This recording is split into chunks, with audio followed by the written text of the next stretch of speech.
Boa noite, meus irmãos aqui presentes, aqueles que nos estão prestigiando o Supremo Conclave através do Instagram, das redes sociais. Sejam bem-vindos ao Supremo Conclave do Brasil. É uma satisfação estar com os irmãos na sede do Supremo Conclave, onde, na terceira edição dessa grande iniciativa, que é o Café com Cultura, temos a oportunidade de receber um grande nome da história do rito brasileiro. Desde já eu agradeço a presença de todos os irmãos presentes aqui em nossa sede, aqueles que estão nos prestigiando.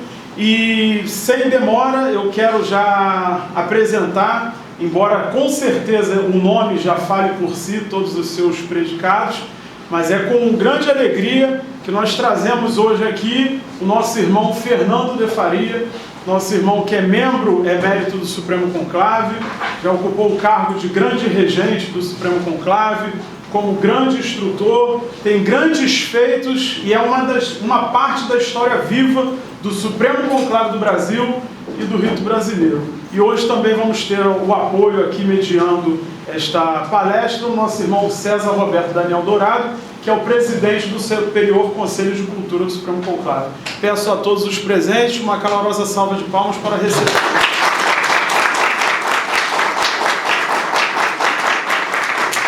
Muito obrigado e a palavra está com vocês. Irmão de Faria, eu vou iniciar apresentando um pouco mais o irmão. Nosso irmão de Faria está com 86 anos de idade, uma vida profícua. Militar do Exército, reserva da arma de engenharia, né? E como ele fala no livro, né? Ele é um construtor de rodovias. E ao sabor das suas transferências, como também está no livro, nosso livro aqui, o Rito Brasileiro, né? Uma doutrina para o século, ele foi inicialmente iniciado na regeneração campinense em Campina Grande, né? E que era subordinada à grande loja da Paraíba, né? Simbólica da Paraíba, porque a meta dele era a regeneração seguidoense em Caicó, né? Era um triângulo. Né? Então, como a região do norte não tinha uma potência, né? Era subordinada à Paraíba, então ele se inicia nessa loja e vai para o Triângulo Maçônico. E em 1969, em 70, ele vai ser elevado à loja de Dias Branca, né? Loja de Dias Branca, e finalmente exaltado no Maranhão. Agora no Maranhão, né? Foi o lugar do Maranhão, Presidente Dutra. E adentra ao rito brasileiro em 75, na loja Araribóia. E graças a Deus temos ele aqui até hoje, no nosso rito, né? O irmão teve à frente do semeador também, grandes trabalhos, fez alguns trabalhos publicados, né? Acompanhou o Chico Trolli, acompanhou o Castellani, certamente Nicolas, o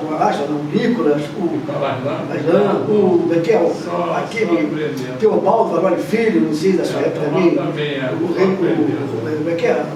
Rodrigo, que era da grande loja, esqueci da voz escritor, gente famosa. Então, esse é o cabedal do nosso irmão de Farias, conhecido nacionalmente, nosso irmão de Farias.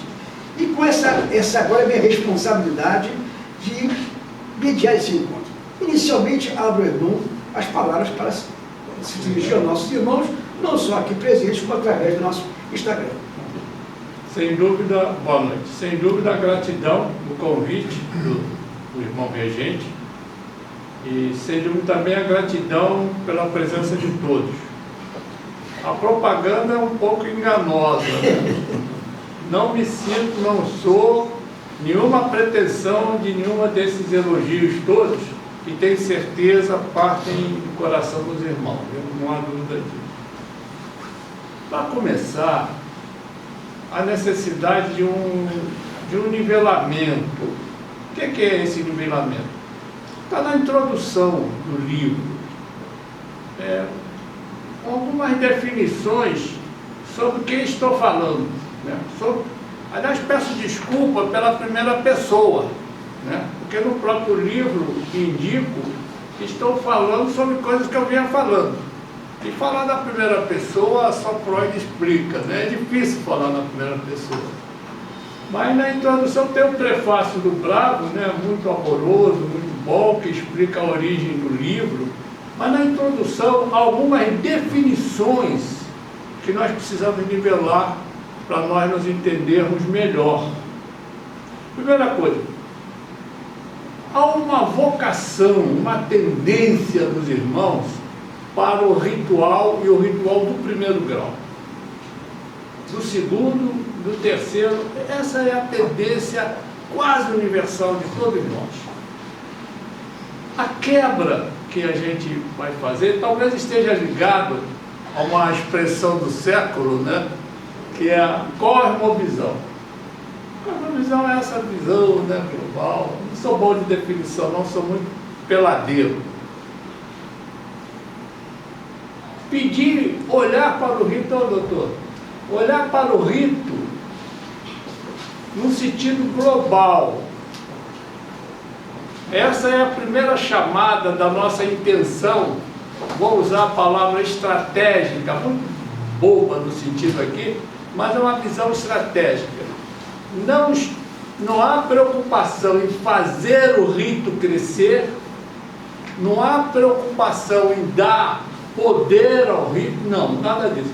A única preocupação é olhar o rito de uma maneira assim, o gesto, né? Olhar o rito como um sistema. Um sistema é um conjunto organizado de coisas materiais ou imateriais, mas é isso assim. O sistema é esse todo integrado. Então, não vai conhecer o rito quem não conhece a história do rito. Como é que o rito foi formado e levado a efeito. E analisar cada uma dessas passagens da história do rito. Porque no festival que assola o nosso país, por exemplo, quando um historiador, alguém vai falar do rito, aí pega lá o Firmo Xavier. Pronto. Já jogou a bola fora. Porque pode até examinar com sentido de curiosidade, com sentido assim de uma coisa curiosa, mas não tem nada a ver com a nossa doutrina. É bola fora. É offside. Tá certo? O episódio lá de São Paulo, que é de bola fora. Então, temos que conhecer a história do rito, que não vamos repetir, evidentemente, e como é que o rito foi formado e foi levado a efeito. Sentir essa coisa, cara, como é que isso tudo foi passando e como é importante isso. Outra coisa, conhecer a doutrina ensinada pelo rito. Doutrina é aquilo que se ensina, né? É a doutrina, que é ensinar. E o mais importante, conhecer o modo como essa doutrina é ensinada. Isso nós chamaríamos de didática, né? A arte de ensinar. E a didática do rito, aliás, de qualquer rito maçônico, o instrumento natural de se ensinar um rito, de se expor à doutrina, essa é a ritualística. Então vamos a algumas definições. Olha, se quiser interromper, evidentemente nós estamos num café, sentados para conversar. Mas pode interromper à vontade, porque sei que sou um pouco enrolado. Reconheço um pouco enrolado. O rito brasileiro, gostaria que os irmãos vissem o rito brasileiro, ninguém é obrigado. E é por isso que é chamado de uma, não é a doutrina, é uma. Eu não sou o dono do rito, não sou o dono da verdade, longe disso, até se fazer igual o presidente Figueiredo. Quero que me esqueçam, não estou brincando. O rito, se quem pegar no rito, pegar o ritual do primeiro grau e ficar discutindo do segundo grau, ficar discutindo do terceiro, olha, está perdendo tempo. Está perdendo tempo porque, em verdade, o rito, como sistema, ele é um sistema litúrgico doutrinário, que tem uma finalidade didática. Entenda o rito pela história com que ele se formou e foi levado a efeito. Entenda o rito como um modo de permitir que nós, maçons brasileiros, pratiquemos o rito brasileiro ao nosso próprio jeitão. Esse entendimento é tão importante, sabe? Porque outros entendimentos levam a desvios enormes. O rito não é um rito patriótico. Quem pegar a história lá de 1950, 17, 18, agora não me lembro direito, lá do Lauro Sodré, era um rito patriótico. Ali é um defeito enorme. Eles não dizem, eles não há anotado, não há memória do que eles fizeram. É defeito do tempo. Mas tudo leva a concluir, por eles serem militares, pela guerra que estava se processando na Europa, por essa e por aquela, que o sentido deles era um sentido de patriotismo. Um sentido... E isto tirou a universalidade do rito. No momento em que, e a gente teve uma época, lá pelo não sei que ano aí, que nós discutíamos sobre a mudança do nome do rito, porque dizia-se assim, hoje está no mundo todo, nós já estamos crescendo muito, mas numa época era proibido ser do rito brasileiro. O rito brasileiro era negativo, era irregular. E até discutíamos, chegamos a discutir isso, a mudança do nome. Porque achava rito brasileiro, quem é que vai aceitar ser rito brasileiro? Mas a maturidade chegou e o nome foi mantido, né? O nome é rito brasileiro, como é rito escocês, rito francês. O nome foi mantido, mas não com esse sentido patriótico. É um sistema do rito brasileiro. E esse sistema, ele se preocupa, há uma doutrina, que já vamos ver, a primeira grande finalidade do rito, porque houve, logo naquela sessão lá do conselho, quando se reuniu para fundar o rito, um dos conselheiros, né? Sabe essas coisas todas, sabe esses nomes, sabe? Um dos conselheiros, o único que se opõe à criação do rito, vai dizer uma frase que nós temos que combater muito: para que um novo rito? Olha, tem tanto rito, para que um novo rito? E a nossa resposta, para que um novo rito? Para que um novo rito? É que a maçonaria ela é universal. A maçonaria não é francesa, não é inglesa, alemã, a maçonaria é universal. E dentro desse universo de coisas, o rito brasileiro veio nos permitir que pratiquemos maçonaria ao nosso próprio jeitão. O nosso jeitão essa organização, é o nosso jeito. É o nosso, o que é? E isso é exatamente o que se chama de cultura. É o modo com que a gente vive, né? Quem não conhece a expressão lá do Fernando Pessoa, né? Diz, olha, minha pátria é minha língua. A cultura é essa, é a língua com que a gente se expressa. Pratico lá, aliás, a loja minha de matrícula é a loja do Rito York. Né? Um rito de sentido de... Mas é terrível. É terrível a gente fazer aquele gesto, andar, como se, segurar a maneira com que os ingleses seguram. Não adianta, não somos ingleses. Nós não somos alemães para usar cartola, sei lá, não somos, nós gostamos de vela, nós gostamos de vela 33, nós gostamos... Esse é o nosso jeito. Não está certo, é o nosso modo de ser. Havia um pagode lá na Mangueira, isso é muito antigo, assim, a nega de fé é quem faz o meu feijão costumeiro. A nossa pátria, se o Fernando Pessoa diz, é a minha língua, é a minha pátria, a minha pátria é o feijão com arroz que eu gosto de comer. É isso? A minha pátria é cultura, é o modo como nós realizamos, como nós cultuamos a Deus, como nós nos casamos, educamos nossos filhos, como nós nos vestimos. Eu não posso me vestir de calça cinza, listrado, paletó do igreja, muito bonito, eu talvez nem saiba, eu não tenho elegância corporal para tanto. O sertanejo é, antes de tudo, um prato, né? Já vou me encostando logo, não tem a postura, entendeu? Então, a primeira coisa do nosso... Não precisa mais falar. A primeira coisa do nosso rito é isso, permitir que a gente realize maçonaria ao nosso jeitão. Então, se o rito está hoje no Paraguai, é lógico que a gente tem uma doutrina, nós temos um sistema, mas eles vão ter que realizar a maçonaria do modo que os paraguaios realizam. Não tem. Então, essa é o primeiro poder do rito.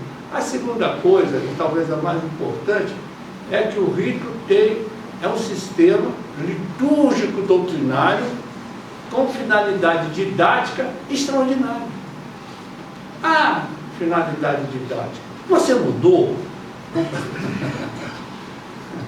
Você praticando o rito mudou alguma coisa? Você está mudando alguma coisa porque você é adepto do rito brasileiro? Você não está mudando? Está perdendo tempo. Está perdendo tempo. Alguma coisa vem influenciar seu comportamento, sua inteligência, seu entendimento do mundo, sua convivência com os irmãos. Didática, porque a gente está ensinando, o rito é um sistema didático para ensinar alguma coisa. Até se define aqui no livro. Para o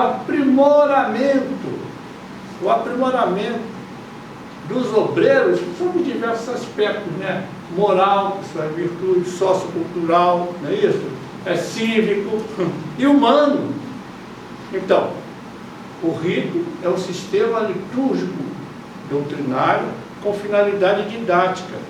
A primeira dessas finalidades é o aprimoramento individual de cada um de nós.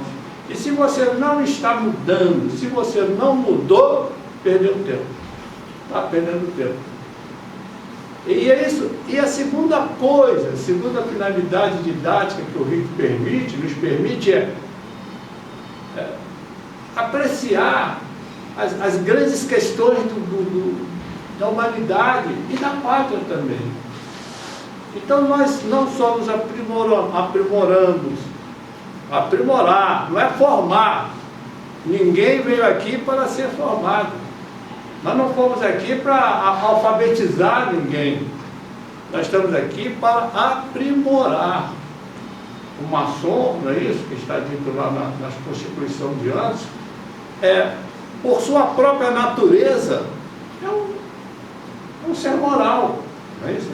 Ninguém veio aqui para aperfeiçoar virtude, ninguém veio aqui para aprender virtude, ninguém veio aqui para aprimorar-se civicamente, mas essa é a finalidade, aprimoramento. E no estudo das magnas questões, essa expressão é do Dr. Palmeira, né? Ele era muito engraçadinho. No estudo das magnas questões que interessam a pátria e a humanidade. Pronto, então é lógico que você pode discutir simbologia do primeiro grau, isso aí é segundo a vocação de cada um. Mas é olhar isso aí, é olhar estrategicamente que o rito é um sistema litúrgico doutrinário. Por que doutrinário? Porque ele vai apresentar um ensinamento. Por que litúrgico? Porque as duas coisas, e aí os autores, ritualística é a arte de compor e praticar rituais. Todo mundo pensa que pode compor rituais, se sente capacitado a compor ritual. Mas compor um ritual tem que ter em vista o que você quer transmitir, o que o rito quer transmitir. Então, a ritualística, ela é a forma de apresentar essa doutrina. Mas aí tem um detalhezinho. A ritualística, ela, numa sessão qualquer, não aparece sobre ritualística, mas a ritualística, ela tem partes que são meramente administrativas, não é? A leitura da ata, a leitura a recepção das autoridades, para protocolar, a homenagem à bandeira tudo isso aí é protocolar, é administrativo, não tem função ritualística, só no sentido de que ela é feita daquela maneira. Mas a ritualística que nos interessa é aquela ritualística que está sendo feita para transmitir o ensinamento. E alguns ensinamentos, mormente nos graus simbólicos, em que eles possuem um mistério. Quem vai abrir o livro da lei, quem vai acender as velas, há partes da ritualística que são misteriosas, você tem que interpretar. Tem que interpretar. E essas partes da ritualística que são misteriosas, nós chamamos de litúrgicas. são elas que nos interessam.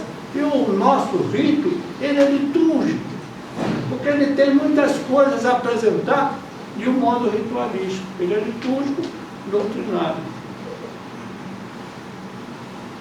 Portanto, se a gente vai trabalhar com a finalidade, para que mais um rito?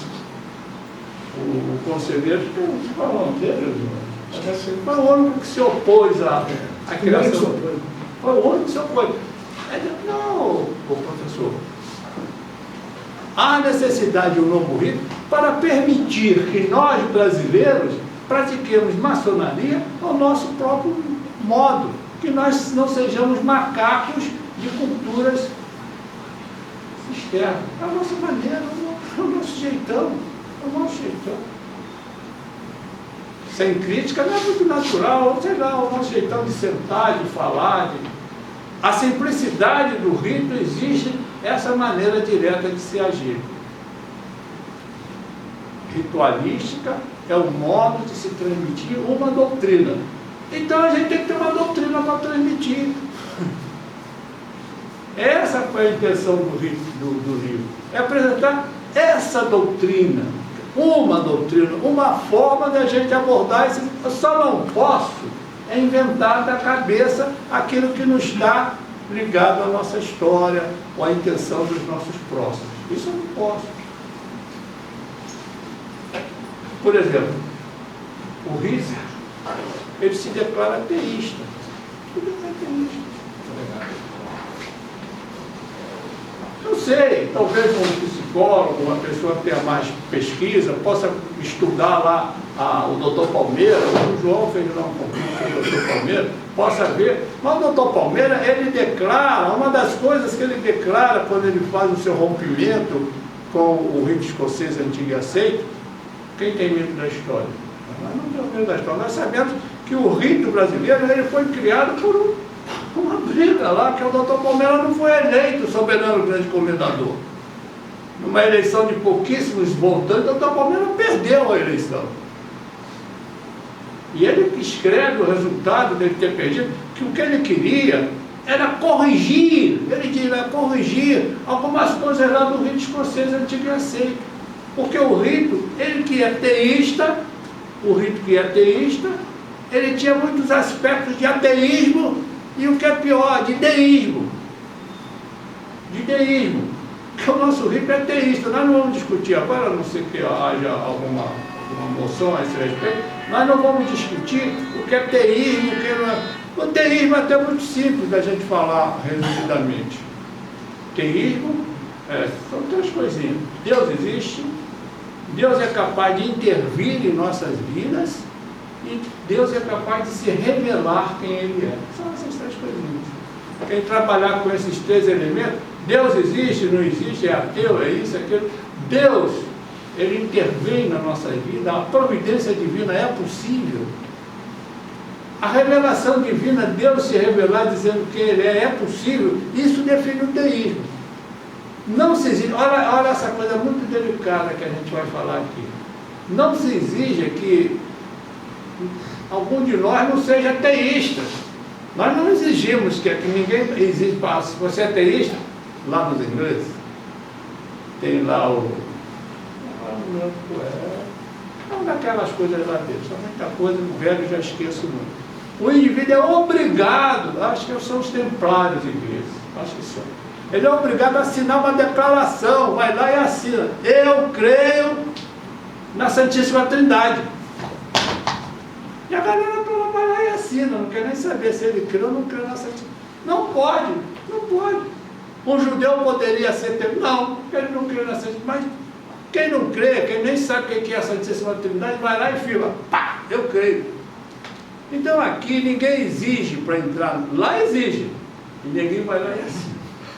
Aqui não se exige de nenhum dos irmãos que ele se diga, eu sou teísta, eu não creio no teísmo. Não, essa é uma questão pessoal de cada um. É a livre consciência de cada um, é o livre entendimento de cada um. Agora, olha o detalhe. Não se admite é que você faça propaganda antiteísta. não se admite que você faça nenhum ensinamento que contrarie o teísmo. Das características do rito, é muito fácil identificar quem é rito brasileiro e quem não é. Supremo arquiteto do universo. Se o seu hábito é falar grande arquiteto do universo, eu acho que é. Porque do rito brasileiro, a nós, Deus é supremo. Deus é supremo, não é grande, Deus é supremo. Isso é terrível. Deus não é grande, Deus é supremo. É o Altíssimo, verdadeiro, eterno Deus. Essas características, que nós chamaremos de características inalienáveis, a gente trata no livro também. Mas o teísmo é uma dessas características. O teísmo é um desses ensinamentos e nós não podemos nos pôr contra ele. Mas, necessariamente, a gente tem que estabelecer uma doutrina a respeito. Na nossa geração, o grau 29 foi construído agora, não é Palmeiras, foi construído agora, o grau 29. Que é um grau que é missionário da religião e tem por finalidade conciliar a razão e a fé. Se quem conseguir fazer isso já é muito, muito importante. Mas a intenção é levar o irmão a pensar, a conciliar a razão e a fé. Já vou passar para vocês. Não, estou só vendo aqui, fica tranquilo. Pode falar à vontade, né? Sim, tenho certeza. Cara, importantes publicações a respeito de maçonaria e religião, mas o que mais desgosta, o que mais levanta adversários contra a maçonaria é a questão do gnosticismo. É a questão do gnosticismo, é a questão do esoterismo. Então o grau 29 e toda a nossa parte nesse sentido foi composto como uma semente para que a gente venha tratar. O que é gnose? O gnóstico, a gnose é muito ampla, vou pegar um detalhezinho, é mais ou menos o que é a maçonaria. O que é a maçonaria generalizada, falada, pensada pelas pessoas que estão fora. A gnose, ela ensina, haveria palavras, haveria gestos, haveria musiquinhas, haveriam vestes, que seriam capazes de nos levar a uma ascensão mística, que seria capaz de desenvolver a nossa espiritualidade. Então o mestre, o guru, é horrível quando chama guru, o mestre é aquele camarada que é capaz de te ensinar segredinhos. Olha, se você fazer assim, ó, 3 vezes por dia, 3 por dia, você...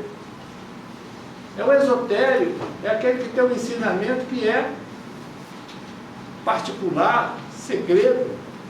Então, a maçonaria, de um modo geral, era agnóstica, mas o nosso rito não é agnóstico. Entendi isso. Essas correções, essas críticas, o nosso rito não é agnóstico, o nosso rito é teísta. Então, lá no grau 29, ou em qualquer outro grau, já falamos aqui da conciliar a razão e a fé. Mas uma outra conciliação que se faz é entre o tradicional e o universal. A tradição maçônica é essa, os instrumentos de trabalho, as virtudes são transmitidas pelos instrumentos de trabalho.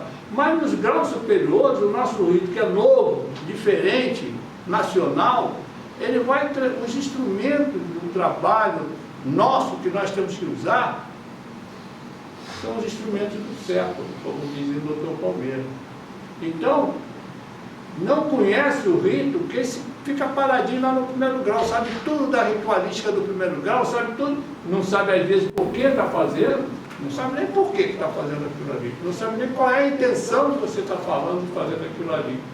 Mas nos graus filosóficos, as ferramentas que vão ser usadas são as ferramentas do sucesso. Então nós não vamos ensinar a virtude observando. É lógico que vai, que é a tradição e a evolução. É lógico que contemplar um esquadro, o compasso, o prumo, vai nos trazer ensinamentos magníficos.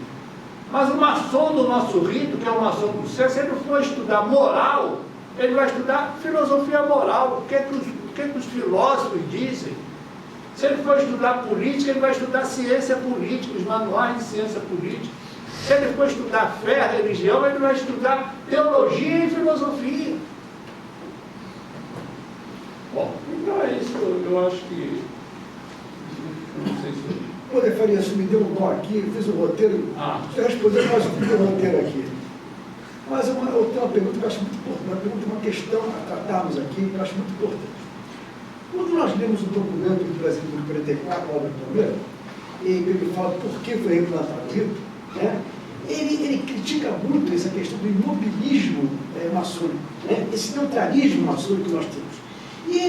E a sua visão, né, que o João falou, que se o nosso obreiro brasileiro, na sua jornada ao grau 33, que ele fosse forjado, né, cultural e civicamente, preparado para justamente esses grandes problemas nacionais, essa política perene, que a gente fala muito, né, os grandes problemas nacionais, não ideológicos, nem partidários, mas fossem tratados, discutidos, principalmente, acho eu, no grau 33, principalmente no grau 33. Embora a Ovelha preconize isso já na loja simbólica.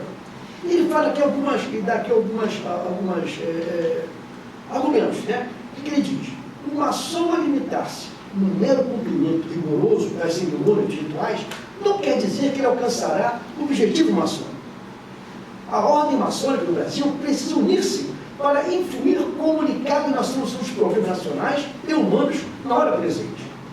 Ao citar a declaração dos princípios da Grande Loja de França, destaca: impõe aos maçons o dever de ajudar no desenvolvimento progressivo da humanidade pelo estudo teórico de todos os grandes problemas sociais e morais.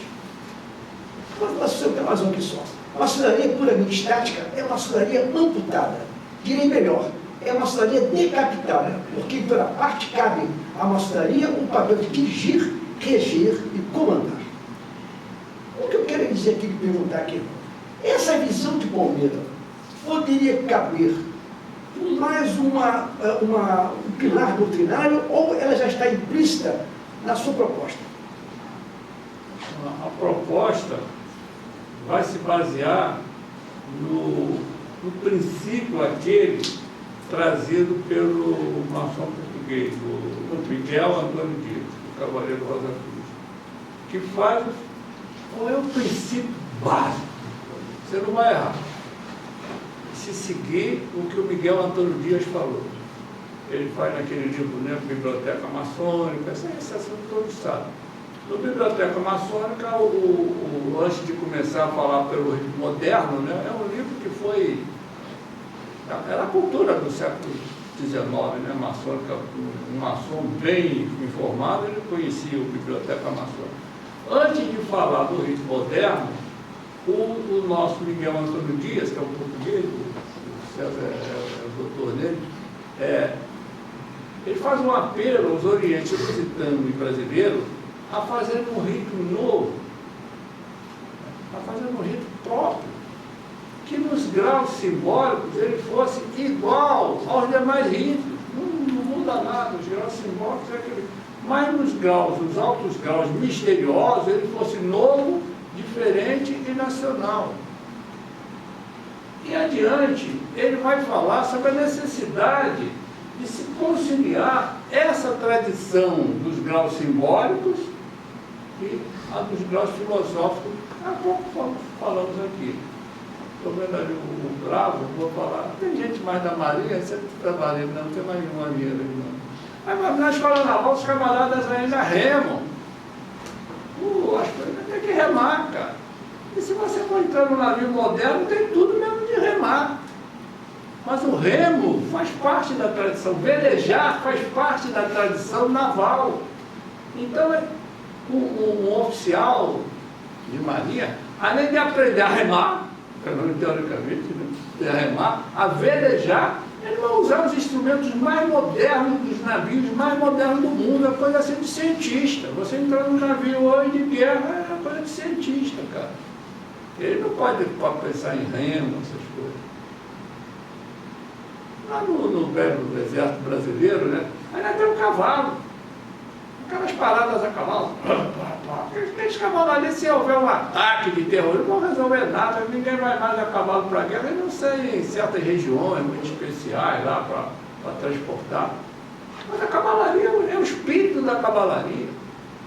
Um oficial de cavalaria ele tem que saber montar, ele tem que gostar do cavalo, mas é um dos ramos das armas mais especiais, que eles vão lá, drones, helicópteros, foguetes, aquelas coisas mais adiantadas. Então é essa aí a conciliação da tradição com a evolução. Nós não podemos, não será maçom, porque não se sentir tocado pelos instrumentos de trabalho lá do aprendiz, né? A régua de 24 polegadas. Elas nos ensinam a medir o nosso trabalho. Mas elas significam as 24 horas do dia, em que partes são empregadas em orações ao Todo-Poderoso. Partes no trabalho e no descanso. E parte ainda para ajudar um amigo ou irmão que esteja em necessidade. Pô, a régua de 24 polegadas mas ninguém vai estudar virtude com a régua de 24 polegadas, isso é apenas para manter a tradição. Então, realmente, a opinião do Dr. Palmeira, ele, quando ele fala imobilismo maçônico, ele está dando um toque nos ingleses. Não tem a menor dúvida, não perguntei ao Palmeira, mas é uma interpretação. Porque a maçonaria inglesa, ela é imobilista. Há rituais ingleses que, se tiver alguém lá na língua deles que escreveu é nós é, eles vão falar nós é até hoje, eles não vão mudar. O inglês não muda ritual. Ele não vai mudar ritual, é coisa nossa. É coisa nossa. Para mudar o ritual, mudar o ritual não é possível. O inglês é imóvel, aquela tradição inglesa é coisa do temperamento inglês. Eles andam em dupla assim para entrar, aqueles cortejos, na igreja, na escola, em qualquer lugar, aquilo ali, o garotinho inglês já anda naquela cadência de segundo espaço por minuto, nós não temos nenhum jeitão de fazer aquilo. A maçonaria inglesa, dizia Palmeira, ele gostava de jogar uma bomba, né? É uma espécie de clube, ele fala clube, ele fala clube. A maçonaria inglesa é uma espécie de clube. Os camaradas vão lá para praticar aquele ritual e logo depois sair para o banquete. Essa história de deputado baiano, o cara assumir a palavra, falar, que não existe, não é possível. Ninguém vai ocupar o tempo de um cavaleiro como eu estou fazendo agora. Não é gentil, não é cavalheiresco assumir a palavra e ficar aqui, isso é coisa nossa, de deputado baiano.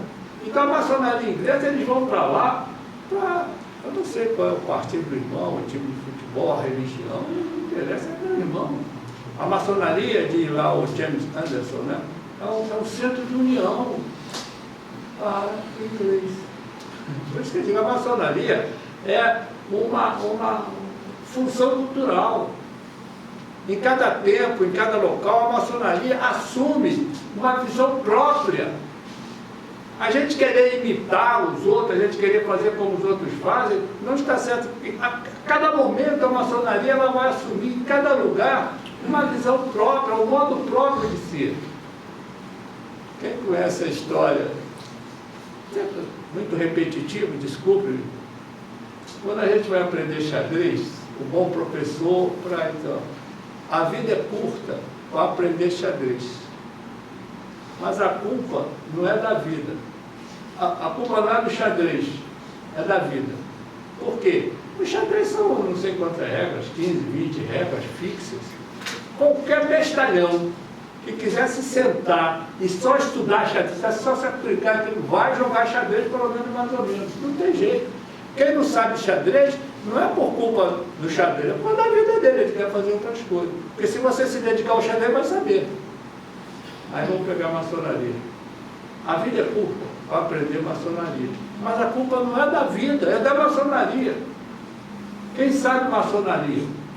É aquela história que o sábio sabe que não sabe nada. É impossível você saber maçonaria, porque em cada lugar, cada momento, a maçonaria vai assumir um aspecto próprio da cultura local, da cultura daquele tempo. Os jesuítas, que muito bem conhecem a maçonaria, são os maiores maçonólogos, né? O Benibelli, o Alberton, eles vão dizer, vão concluir lá, não há maçonaria, há maçonarias. Há maçonarias. Às vezes eu vejo o camarada meter o pau na maçonaria, falar, está pegando. Os cegos, então os cegos que nunca tinham visto um elefante, aí botaram o cego, deixaram o cego apalpar o elefante, e cada um aí deixa, o elefante, o que segurou a pedra achava que o elefante era naquela coluna, o que passou na barriga achava que era o teto de uma caverna, o que segurou na tômbola descreveu o que pegou na orelha, cada um daqueles cegos descreveu o elefante de uma maneira diferente, e nenhum deles descreveu. Esse é o problema da maçonaria. É impossível, nós somos cegos, apalpando uma realidade que é universal, invariável. Então ninguém sai maçonaria. A opinião do povo, é lógico que é a opinião que acompanha. A opinião que acompanha. Mas não quer dizer que ela seja. Vai falar isso para o inglês. Vai dizer lá para o inglês que a maçonaria é uma espécie de clube de amigos que vão saudar lá a rainha. Mas é muito bacana o centro de união que a Inglaterra que eles representam. E era isso mesmo. Não, isso não. Porque o Palmeirinha, ele falava desse imobilismo, né? Tinha um camarada que eu gostava, o Osias. O Osias gostava dele. O imobilismo maçônico. Há um imobilismo maçônico que não é o nosso. O caráter nosso, o caráter brasileiro, esse caráter ativo, essa questão que está sempre querendo mudar, está sempre querendo inventar uma coisa nova, uma coisa dele. Aí tem que colocar um freiozinho nisso.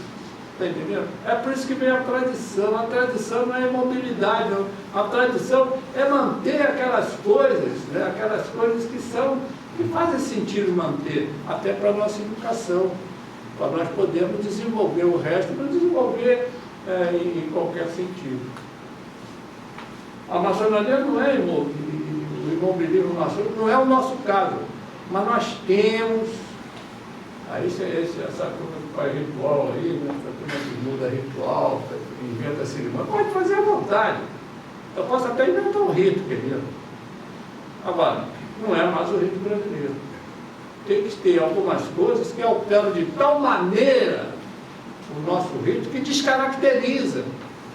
Imagina se alguém, agora, hoje, alguma grande autoridade do Senado Federal, ou Câmara dos Deputados, todo mundo, Supremo Tribunal Federal, o Brasil agora vai ter as cores vermelho e roxo. São as cores nacionais brasileiras. Se eu vejo um verde e amarelo, eu estava vendo aquele nado do mar, né, dentro, não estou pensando até agora.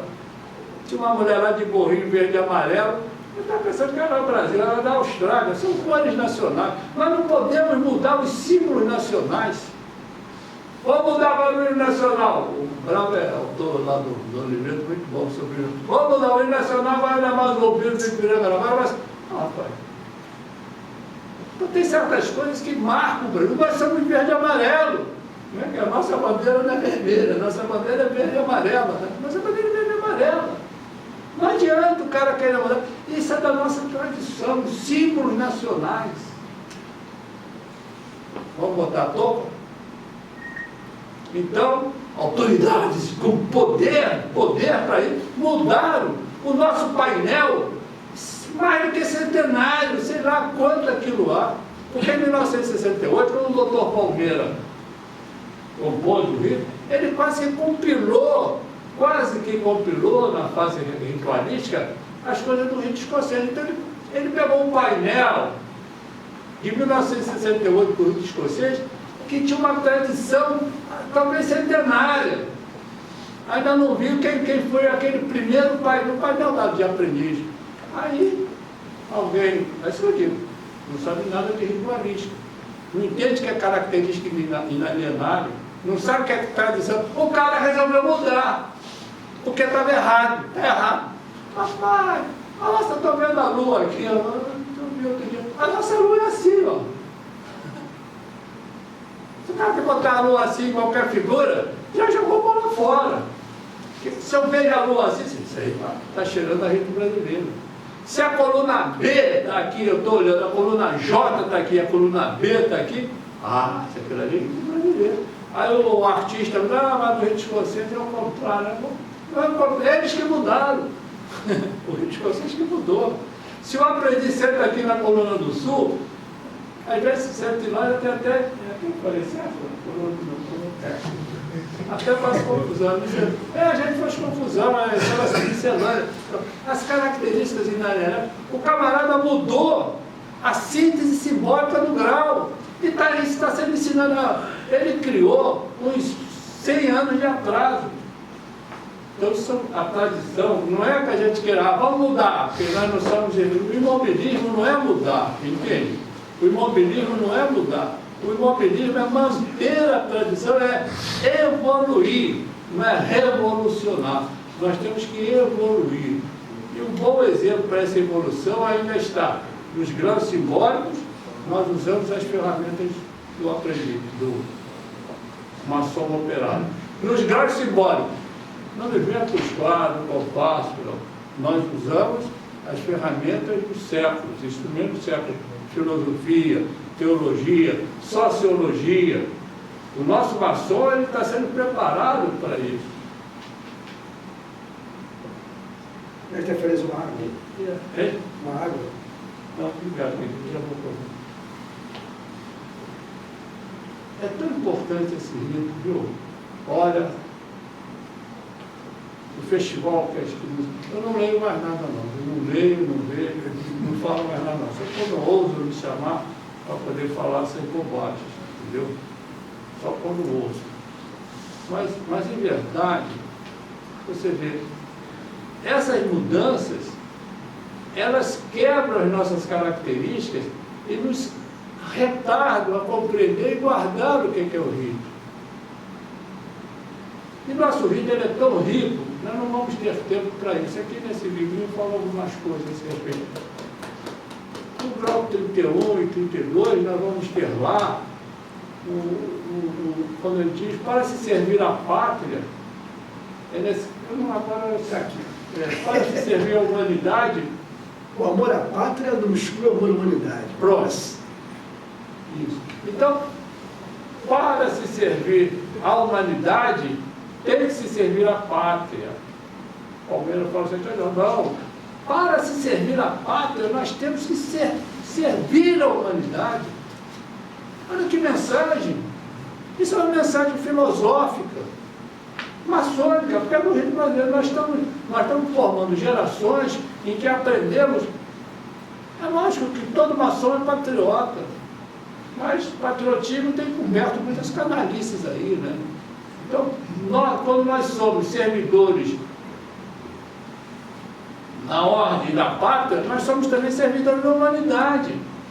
E esses da humanidade foram uma coisa da nossa geração. Talvez não sei, a geração anterior a essa aqui, que nós estamos aqui, é que veio trazer esse da humanidade, que o Palmeirinha não tinha esse da humanidade. E ele foi criado depois de se pensar. Nós não podemos servir só a pátria, a ordem e a pátria. Fica igual o negócio de nazista lá. Nós temos que servir a ordem, a pátria e a humanidade. E aí também joga uma semente, né? Também estou falando assim, macaco nunca olha para o seu rabo, né? Eu estou falando assim, mas eu já estou inventando. Mas por isso é uma doutrina. Quer dizer, alguém queria meter o pau, vamos discutir. Não sei se há circo, talvez o nosso regente possa dizer, há circo, evidentemente que há, discutindo essas coisas aqui no âmbito do Supremo Conclave, que tem que ser discutido aqui, nas lógicas de muita gente. Mas disse assim, o velho Rui fala lá, né? A pátria é a família amplificada. Então, uma proposta para o rito, a humanidade é a pátria amplificada. A humanidade, olha que mensagem própria, característica do rito, que nós podemos, pela repetição, pela transmissão dessa doutrina, que ninguém fez isso ainda. A maçonaria grega é esse imobilismo, né? Imobilismo, essa coisa, aquela tradição inglesa que eles mudam. A maçonaria francesa é esotérica, política, né? Essa coisa. Cada um de nós tem seu modo próprio de ser, mas o modo conjunto do brasileiro levará em consideração essas coisas. Gente, eu estou sendo muito chato, né? Desculpa, deixa eu repetir uma coisa. O inglês jamais teria isso. Porque não é cavalheiresco, entendeu? Eu me sinto mal. Eu me sinto constrangido falando do deputado baiano, e sei aqui quantas pessoas ilustres aqui têm a esse respeito, né? Quantas pessoas ilustres têm, e essa é uma característica que nós podemos pegar no nosso ritmo. Mestre é aquele que ensina. Mas o mestre não é professor. O professor, ele ensina. O professor dá aula e os alunos aprendem aquilo que o professor ensinou. Mas o mestre ensina também, mas pelo exemplo, né? O mestre dá o exemplo. E o discípulo, não é mais aluno, ele imita o exemplo. Então, quando a gente recebe o título de mestre, é para ensinar, mas é para dar também um exemplo. E cada um de nós aqui tem uma... Muitas vezes eu vejo em loja pessoas excelentíssimas, né? Desembargadores, cientistas. Nós temos no meio do outro pessoas praticando isso, por exemplo, são verdadeiros cientistas. A gente vai conversar com o cara, dá vontade de ir embora, que eu não estou entendendo nada do que ele está falando. Mas olha a propriedade do rito. O aprendiz não pode falar como companheiro, nos nossos graus filosóficos, não. Se eu tiver um professor de ciência política, ele fala, vai falar lá no grau não sei quanto, ele vai ensinar aos outros. Se tiver um professor de ética, um professor de filosofia, um professor de economia, um professor de enfim. E é uma pena, viu, gente? É uma pena quando a gente perde um material tão rico como a gente possui nos graus filosóficos e não os usa. Porque é um defeito nosso, é defeito brasileiro, né? Nosso. Gostoso esse defeito. A gente quer saber, eu sou doutor,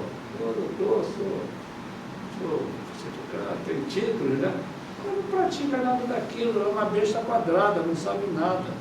Porque nós temos que aproveitar cada nível, cada grau, cada passagem que a gente faz nos graus filosóficos para aprender as lições, aprimorar-se no que aquele grau proporciona e discutir, diz Palmeirinho, os magros problemas da pátria e da humanidade ligados àquele grau. Já está na hora aí? Não. Tá bom, mais um pouquinho. Mestre, hoje o senhor é o mestre dos mestres. Ou melhor ainda, mestre dos mestres dos mestres. Olha o que é isso. É uma oportunidade, olha, é uma oportunidade ímpar aproveitar a sua fala e vai ficar registrada na posteridade, para gravar daí. Isso é extremamente importante, essas palavras, mestre. Esse reconhecimento que nós temos pelo senhor é muito grande. Esse carinho que nós temos pelo senhor, esse respeito, cada coisa que você tem aí, isso é extremamente importante para nós. Nos cria justamente essa ideia de preservar o rito, de manter a sua integridade, e a gente fica mordido quando vê algumas coisas que acontecem com o nosso rito, o desrespeito que há para o nosso rito. Entendeu? Mas é isso aí. E hoje está conversando com o nosso irmão Dias, está na hora de acabar de passar a régua e calar a boca. Porque que ofende ao rito, nós temos que ir, porque nós somos responsáveis pelos arcanos do rito. Isso não tem que abrir mão disso. Tá? Nem que se custe uma rivalidade, mas não se pode abrir mão disso. Porque é que vem de Palmeira. Isso é importante. E evoluiu. Não é só ficar com Palmeira. Vem de Palmeira que foi a base. Mas evoluiu nesses anos todos. E o senhor participou dessa evolução. E aí eu vou entrar numa pergunta tranquila. Que é a questão seguinte. Que me preocupa muito essa pressa que nossos irmãos têm de chegar ao 33. Eles não estão preocupados em partir e eles querem chegar rápido. Não estão preocupados com o caminho. O caminho deles é os atalhos. E, consequentemente, temos grau 33, isso de todos os jeitos, infelizmente, que, sinceramente, é uma vergonha. É uma vergonha. E o senhor tem uma palavra que eu gosto muito, que é da treliça, né? O senhor fala muito da treliça, da videira e das uvas. Eu vou encerrar por aqui das minhas palavras para o senhor. Essa aí, olha, se me permitir Deus, e o Ronaldo deixar, ficar quieto, será um próximo livro, a treliça, a videira e as uvas. Não é novidade, gente, não é nenhuma novidade, no meio evangélico, vários autores utilizam, né? A gente vai lá, deixa eu dar uma chapada aqui no querido mestre dos mestres, fala com isso. Mestre, sou um, né? Olha o meu teísmo se manifestando. Aqui é o Supremo Mestre, sou o mestre, o Supremo Mestre. É o Supremo. A humildade nos manda reconhecer a superioridade, né, do outro, né? A humildade nos manda isso. Enfeitar e a trelice. Como é que você distingue um rito do outro? Em que o rito escocês se difere do rito brasileiro? Aquela palavra, vamos lembrar o nome, você sabe, o conselheiro. Para que o novo rito? O rito brasileiro é igual ao rito escocês. Não, rapaz, você não está falando. Como é que um rito se distingue do outro? Eu sei que isso aqui é rito brasileiro, isso aqui é rito escocês. Primeiro pelos símbolos, né? Eu tenho uma espécie de raiva interior sobre o aspecto espiritual, eu procuro me livrar dela. É o painel simbólico, desculpe, toda hora me referi ao irmão. Não que ele seja ocupado. Ele é responsável por corrigir isso, ele tem autoridade para corrigir isso aí. É apresentado a novos irmãos um painel falso. É apresentado uma síntese simbólica do Gal falso. Não é? Eu não reconheço.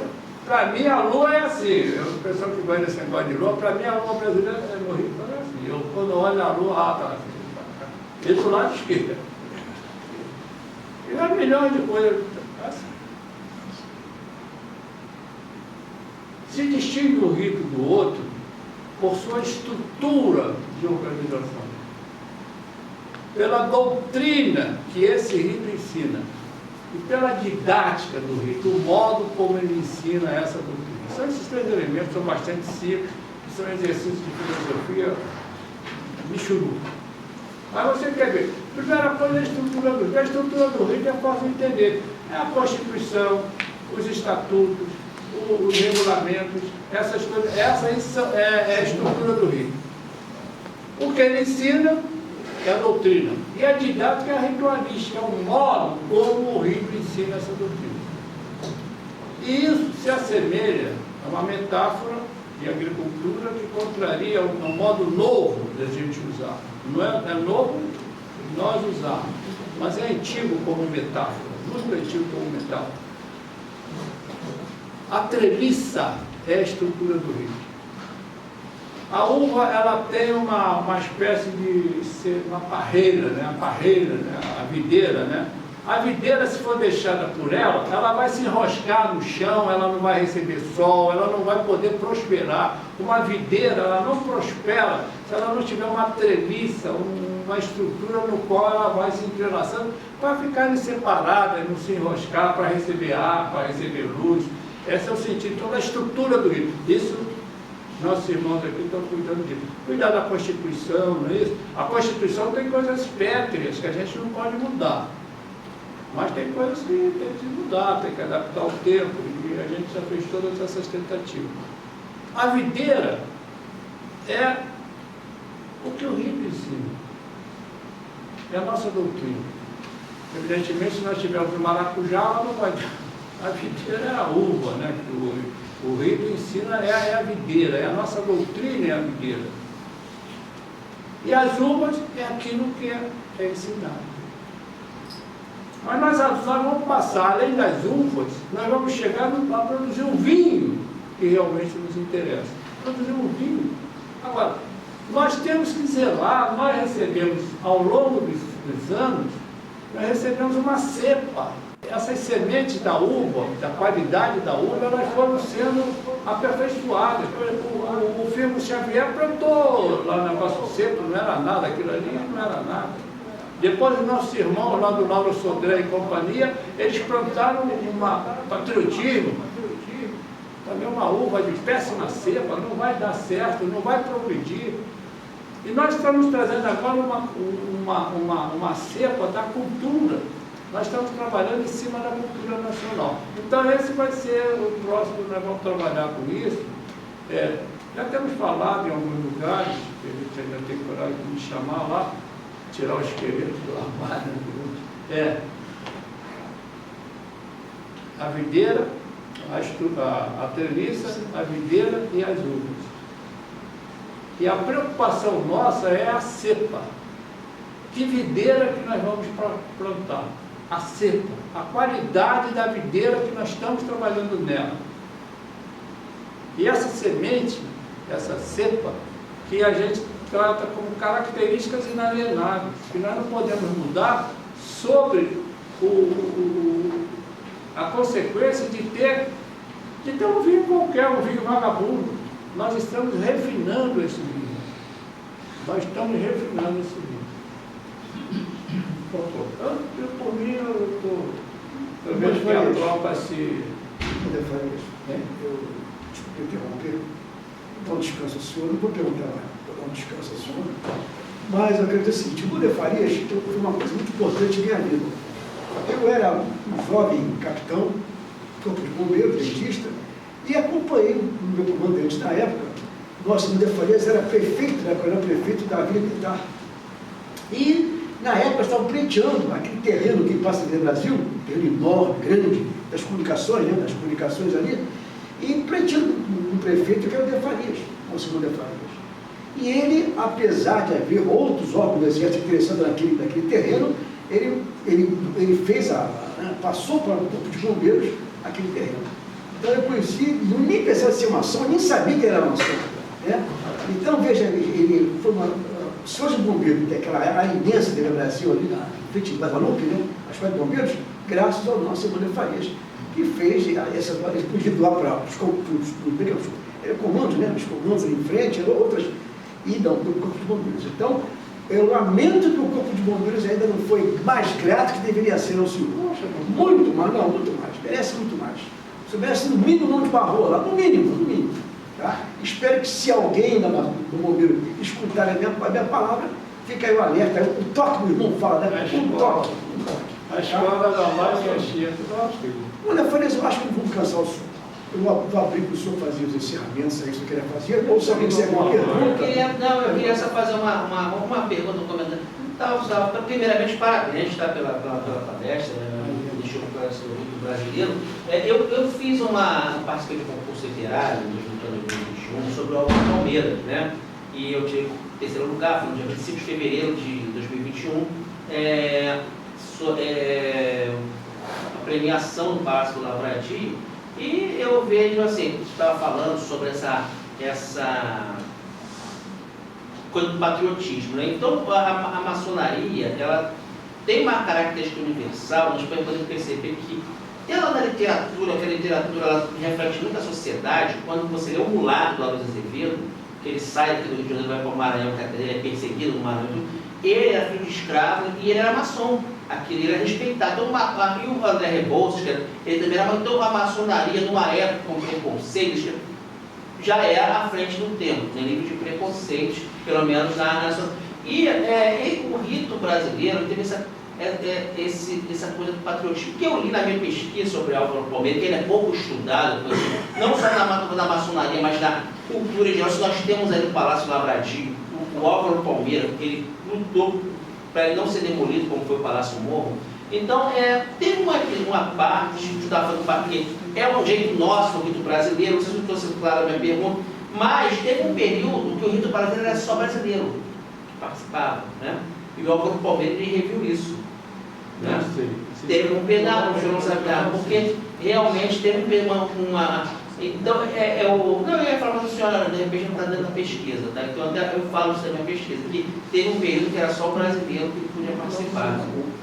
Em 1940, quando o Palmeira ele vai fazer a implantação do rito, então justamente isso é um problema. A constituição dele era completamente irregular. Uma das causas era essa, você podia ser o principal, o grande principal, quem fosse nacional.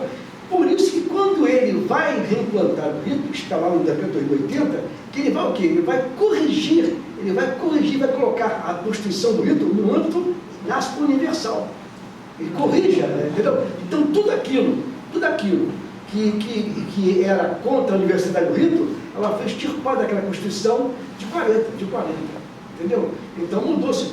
E aí que detalhe importante, o que aconteceu? Quando há a cisão de 72, o que acontece? O irmão Luiz Brandão, o que ele faz? Ele pega um pouquinho de 68 e muita coisa de 40. Por isso que ficou essa questão do rito patriótico. Porque quem vai a Cataguases, da época mudou, já alguns eles mudaram. Mas você tinha essa visão do rito patriótico, da bandeira, hastear a bandeira, entendeu? E o rito brasileiro é isso, como o Defores falou, é muito mais do que isso, o rito brasileiro. Ele veio com uma função bem patriótica mesmo, né? Bem de Essa é uma cepa falsa. Até porque para ele você tinha guerra, você tinha todo esse ambiente no cenário. Obrigado. Perdão. Em 1940 nós estamos em pleno Estado Novo. Novo também, Então, Domínio Vargas e o rito brasileiro precisava ter essa face. A célebre iniciação, né, do Viriato, que foi importante porque a maçonaria da época estava toda fechada. Foi graças a essa iniciação do Viriato é que começou a fazer a reabertura da maçonaria. Porque para conquistar o quê? Conquistar do Getúlio Vargas a confiança para a maçonaria. Meus irmãos, infelizmente o horário não favorece, né? E isso é um bom sinal, sinal que todos ficaram aqui em momentos maravilhosos, nem vimos o tempo passar. Irmão Defarias, só se pudesse aqui para finalizar, é claro, o senhor vai dar suas considerações, mas eu particularmente iniciei no rito escocês. Em 2008, numa sessão no Palácio do Lavradio, eu tive a oportunidade de conhecer o irmão, usando das palavras no púlpito, né, falando sobre o dia 19 de março, foi no aniversário de 40 anos da reimplantação vitoriosa, e emocionou a todos, não só a mim. Primeiro que, claro, pela invejável retórica que o irmão tem, né? Mas segundo, por esse sentimento.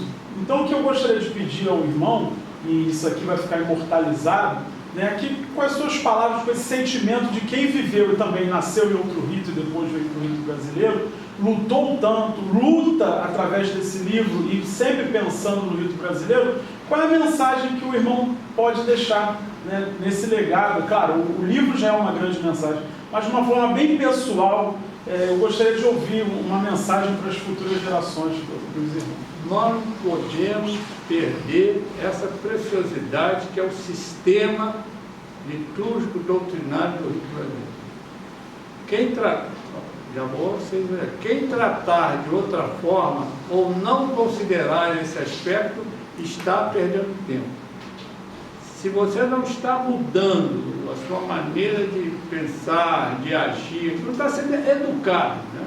Educação é isso. Eu não estou sendo educado nesse sentido, eu estaria perdendo tempo com certas coisinhas que o Dourado é cansado de são ridicularias, ritualismo, né? Mania de ritual. Eu vou fazer o sinal quando eu entro ou quando eu saio. Aí se discute isso aí até, mas o porquê, o que é que eu tenho que saber, o que é que eu tenho que mudar, conhecer talvez seja a mais nobre finalidade da nossa vida, conhecer Deus, principalmente sou teísta, fanático. Conhecer Deus talvez seja uma... Então, esse conhecimento que o rito nos proporciona, usar o rito nesse sentido, não tem. E realmente, viu, irmão Juliano,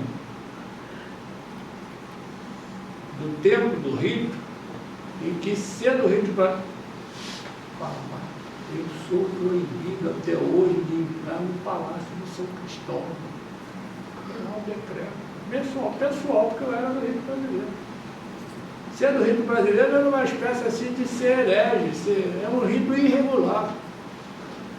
Me dediquei à maçonaria inglesa, fiz tudo que podia fazer na maçonaria, quem dizia que no rito brasileiro era irregular. Então eu fui, botei meu aventalzinho do rito brasileiro e fui lá nos ingleses. Acabei aprendendo tudo lá com eles.